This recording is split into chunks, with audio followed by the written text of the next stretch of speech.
Hello, MLB Pro. And I was going to say welcome again. That just feels weird, welcoming people every time. I don't know what to do beyond that, though. Whatever.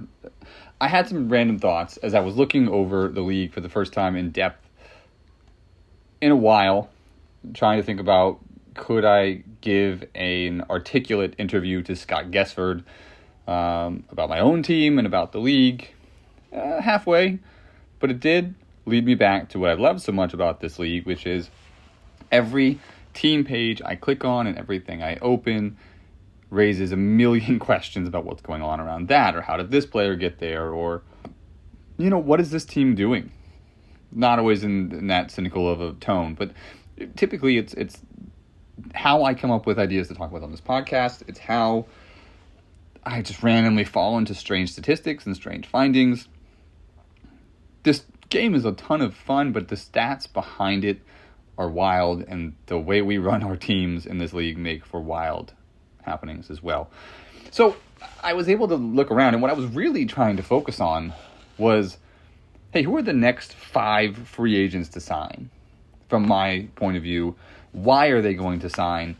I was going to toss them out some teams. I'm like, hey, this is a good landing spot for this person, and this is that. And I don't have any idea, is the short version.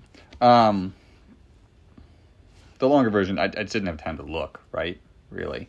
So we'll find out, I guess. I think what I'm going to talk about here is who are the next 5 guys to sign. And then a couple of things came up. I don't really have answers to the other questions, but they're just questions I wanted to, talk about for a second. So that is what we're going to do. I poured myself a gin and soda because I don't have tonic at 4 o'clock on a Friday. And I wanted to talk some MLB Pro. So let's start with the next 5 guys that I think are going to sign in this league. Currently free agents. Oop, didn't download the file, did I?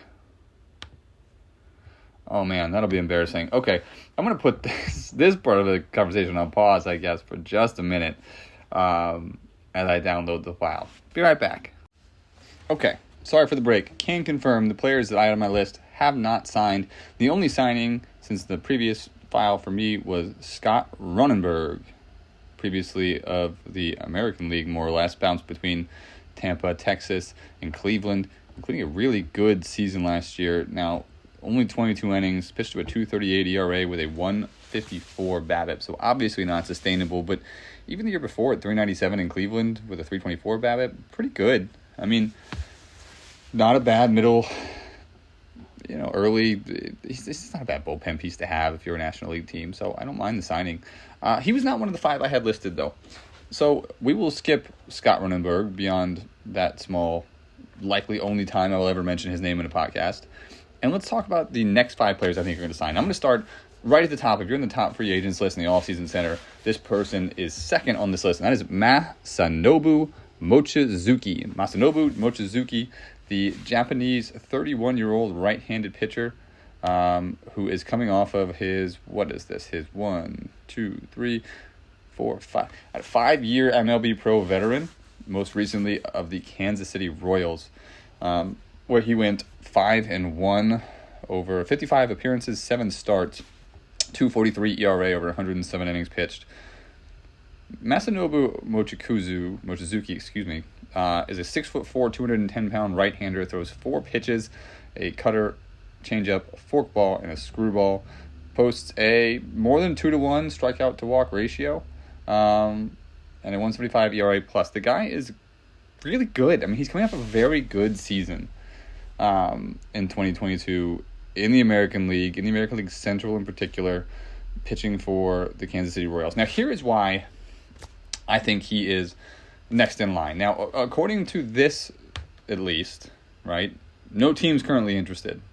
I don't know if that's still a thing anymore. Yeah, there it is, because there's LA interested in Carlos Romero. Current rumored demand, a single-year deal, the 31-year-old pitcher. Maybe want to lock him up for a couple if you've got belief in him. But 31 years old, a single year, probably not bad. $8 million is what the right is asking for. Not only was he very good in 2022, like we just talked about when he pitched for the Royals, he has been fairly consistent over his career, right? To a a sub-4 ERA in 2 years in San Diego, including a 3.09 in 2019. He also has a postseason pedigree, which I was surprised to find out. Now, let's see if I can find this again. I don't remember how. Oh, yeah, right here. In 2017 and 2018, now it's been a minute, 5 years almost, he pitched for Minnesota. He started 5 games in the 2017 postseason. He went 1-2 with a 3.55 ERA. But here's the interesting part. 25 innings pitched, no home runs allowed, only 9 walks. Right? Again, a more than 2-to-1 strikeout to walk ratio. But over a career 30 innings in postseason baseball, he has never given up a home run.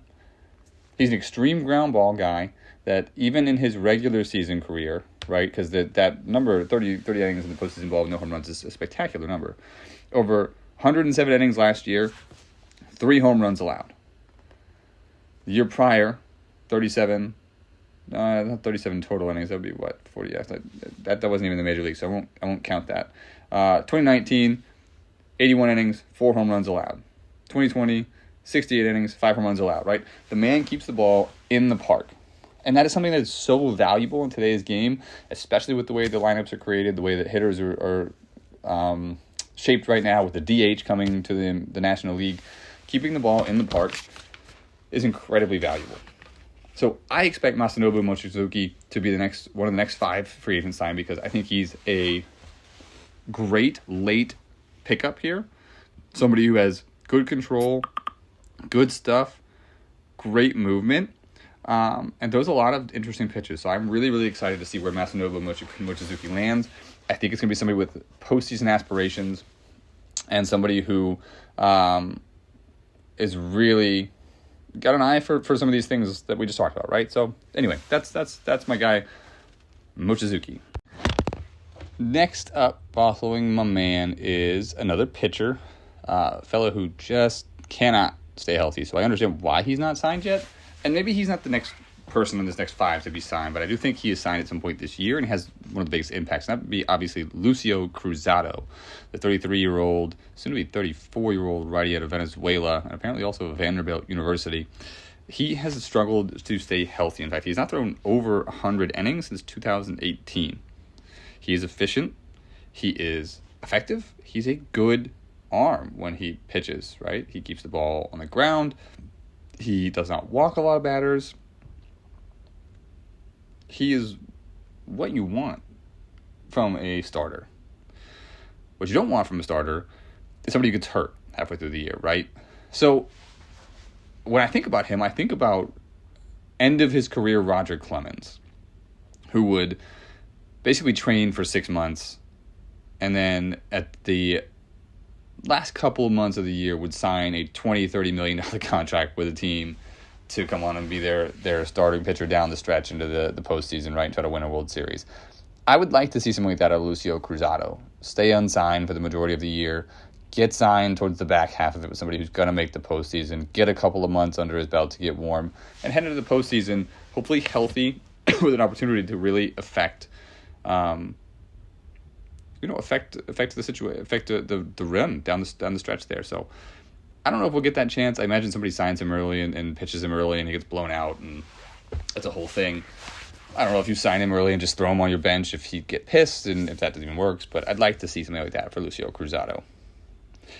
Let's get away from pitchers for one quick second and talk about Cameron Maybin, my 3rd player on this list, more likely to be signed before Lucio Cruzado.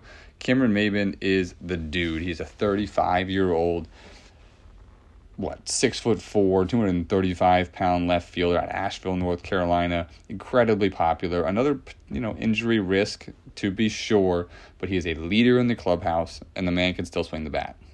In 80 starts last year in Detroit, he hit .282 with a .368 OBP, 7 home runs, 39 RBIs. Played good defense in left field. He is a clubhouse guy and somebody who makes a good team better.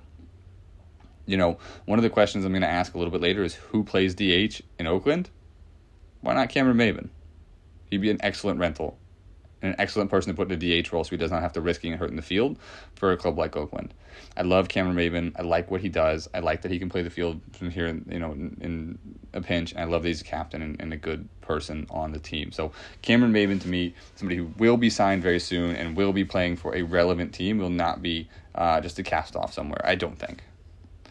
Two more pitchers to talk about before we wrap up and move on to another conversation. Albert Suarez. He's appeared in at least 28 games in each of his last 8 years and is an incredibly solid back-end starter. He is not an ace by any means. He is not someone you probably want pitching in a playoff game or a game that has implications to get you into the playoffs. But he's a guy that can eat innings along the way, is going to put you in a position to win more games than not, and somebody that I think is just a good man to have on the roster. He's 33 years old, from Venezuela, right-handed, throws 4 pitches, a fastball, cutter, curveball, changeup. Is a fly ball pitcher, but despite that, he hasn't until last year been hit particularly hard, where he did get shelled in Detroit. 25 home runs allowed last year with a 4.23 ERA, his highest ever, actually. But the year before that, in San Francisco, he pitched to a 2.88 ERA, right? So same strikeout to walk ratios, a little bit higher BABIP. You tell me which is the real Albert Suarez. I'd like to see him land somewhere in the National League with a chance to compete for a spot throughout the year.